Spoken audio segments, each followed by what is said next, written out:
Hello friends, இன்றைக்கி நாம் பேச போகிற விஷயம் மனித நாகரிகத்தோட ஒரு முக்கியமான டேர்னிங் பாயிண்ட்னே சொல்லலாம். இப்போ நம்ம கையில் ஸ்மார்ட் ஃபோன் இருக்குது, லேப்டாப் இருக்குது. ஆனால் பலாயிரம் வருஷத்துக்கு முன்னாடி வெறும் கல்லையும் மரத்தையும் வச்சு வாழ்ந்துட்டு இருந்த மனுஷன் திடீர்னு உலோகத்தை கண்டுபிடிக்க ஆரம்பித்தான். அதுதான் ப்ரோன்ஸ் ஏஜ், அதாவது வெண்கல காலம். கல்லை செஞ்ச கோடாரியை வச்சு மரத்தை வெட்டிகிட்டு இருந்த மனுஷனுக்கு வெண்கலம் கிடச்சப்போ அது அவனோட வாழ்க்கையை எப்படி மாற்றுச்சு, ஏதோ ஒரு மேஜிக் மாதிரி உலகமே எப்படி மாறுச்சு, அதுதான் இன்றைக்கி பார்க்க போகிறோம். முதல்ல ஒரு சின்ன டெக்னிக்கல் விஷயம். வெண்கலம் அப்படிங்கிறது பூமியிலேருந்து அப்படியே வெட்டி எடுக்கிற தாது கிடையாது. இது ஒரு அலாய், அதாவது கலப்பு உலோகம். செம்பு சீக்கிரம் வளையும், ரொம்ப உறுதியானது கிடையாது.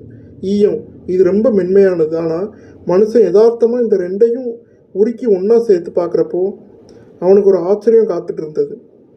செம்பை விட பல மடங்கு உறுதியான ஒரு உலோகம் கிடச்சது. அதுதான் இந்த வெண்கலம். இது சும்மா ஒரு கத்தி விசையை மட்டும் பயன்படலை. இதனால் மனுஷன் முதல்ல பெரிய நகரங்களை உருவாக்க ஆரம்பித்தான். ஏன்னா வெண்கல கருவிகள் வச்சு விவசாயம் பண்ணுறது ரொம்ப வேகமாக நடந்தது. காடுகளை அழித்து விவசாய நிலமாக்குறது ரொம்ப ஈஸியாக இருந்தது. வெண்கல காலம்னு சொன்னாலே நமக்கு டக்குன்னு ஞாபகம் வர வேண்டியது 3 முக்கியமான இடங்கள். ஒன்று சிந்து சமவெளி நாகரிகம். நம்ம ஊர் பக்கத்தில் இருக்கிறது. இவங்க வெண்கலத்தை வச்சு சூப்பரான சிலைகள், நகைகள், அதுக்கப்புறம் நடமாடு பெண் சிலை நமக்கு ஞாபகம் வரும். அதுக்கப்புறம் மெசபடோமியா, இன்றைக்கி இருக்கிற ஈராக் பக்கம். இவங்க தான் முதல்ல சக்கரத்தை கண்டுபிடிச்சாங்க. அதுக்கப்புறம் 3வது எகிப்து. பிரமிடுகள் கட்டுறதுக்கு இவங்க பயன்படுத்தின கருவிகள் பல வெண்கலத்தில் ஆனது தான். இங்கே ஒரு விஷயம் கவனிச்சிங்களா, இந்த நாகரிகங்கள் எல்லாமே ஆத்தங்கரை ஓரத்தில் தான் இருந்தது.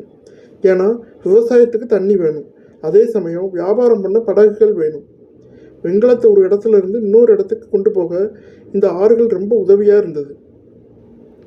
வெண்கல காலத்தில் நடந்த இன்னொரு முக்கியமான புரட்சி எழுத்து முறை. வியாபாரம் பண்ணும்போது கணக்கு வழக்கெல்லாம் ஞாபகம் வச்சுக்க மனுஷங்க எழுத ஆரம்பித்தாங்க. அதனால் களிமண் பலகைகளில் எழுத ஆரம்பித்தாங்க. சிந்து சமவெளியில் கிடைச்ச முத்திரைகள் இதுக்கு ஒரு சாட்சி. அப்புறம் சொத்து சேர்க்குற பழக்கமும் இங்கே தான் ஆரம்பித்தது. யார்கிட்ட நிறைய வெண்கல ஆயுதங்கள் இருக்கோ அவங்க தான் வலிமையானவங்கன்னு ஒரு சூழல் உருவாச்சு. இதனால தான் ராஜாக்கள் போர் வீரர்கள்னு சமூகம் பிரிய ஆரம்பித்தது. அதுக்கப்புறம் நம்ம இப்போ பார்க்க போகிறது வெண்கல காலத்தோட வீழ்ச்சி. 3000 வருஷத்துக்கு முன்னாடி இந்த பெரிய பெரிய நாகரிகங்களை எல்லாம் திடீர்னு அழிய ஆரம்பித்தது. இதுக்கு லேட் ப்ரோன்ஸ் ஏஜ் கொலாப்ஸ்ன்னு சொல்லுவாங்க. இதுக்கு சரியான காரணம் தெரியலைனாலும் தொடர் வறட்சி, போர் அல்லது எரிமலை வெடிப்பு காரணமாக இருக்கலாம்னு சொல்கிறாங்க. ஆனால் வெண்கலம் அழிஞ்சு போகலை. அதுக்கு பதிலாக மனுஷன் அதை விட வலிமையான இரும்பை கண்டுபிடிச்சோம். அங்கேருந்து இரும்பு காலம் தொடங்குது. சுருக்கமாக சொல்லணும்னா வெண்கல காலங்கிறது வெறும் உலோகத்தை பயன்படுத்துறது மட்டும் இல்லை, அது மனிதனோட அறிவியலோட முதல் படி. இன்றைக்கி நம்ம டெக்னாலஜியில் இவ்வளவு தூரம் வந்திருக்கோம்னா அன்னைக்கு ஒருத்தர் செம்பையும் ஈயத்தையும் ஒன்றா கலந்து பார்த்த அந்த எக்ஸ்பெரிமெண்ட் தான் காரணம். இந்த எபிசோடு உங்களுக்கு பிடிச்சிருக்கும்னு நம்புகிறேன். அடுத்த எபிசோடில் இரும்பு காலத்தை பற்றி பார்க்கலாம். நன்றி.